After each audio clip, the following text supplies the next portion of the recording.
ready to turn one-time shoppers into raving fans who keep coming back for more.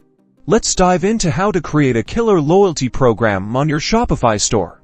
First things first, head over to the Shopify App Store, search for loyalty program apps. There are tons to choose from. Popular options include Smaleo, Loyal to Lion, and YoTo, each offering unique features and pricing plans, so take some time to compare them. Once you've found an app that fits your needs, click Install. You'll need to grant the app access to your Shopify store, which is standard practice. Just be sure to review the permissions before proceeding. Now, let's configure your loyalty program. You'll be guided through the app's dashboard. This is where you'll set up your points system, rewards tiers, and earning rules. Decide how customers earn points. Common options include points for purchases, referrals, social media follows, or even just creating an account. Make it easy and engaging for customers to accumulate those points. Next, define your reward tiers. Offer enticing rewards at each level, such as discounts, free shipping, exclusive products, or early access to sales. Consider a tiered system to motivate customers to spend more and climb the loyalty ladder.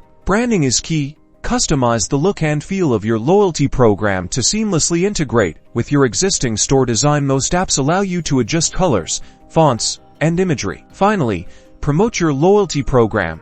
Make sure it's visible on your website, in your email marketing, and on social media. The more people who know about it, the more signups you'll get. Consider a special launch promotion to incentivize early adoption. And that's it. With a well-designed loyalty program, you'll be well on your way to building stronger customer relationships, boosting retention rates, and driving repeat purchases for your Shopify store. Don't forget to analyze your program's performance and make adjustments as needed to maximize its impact.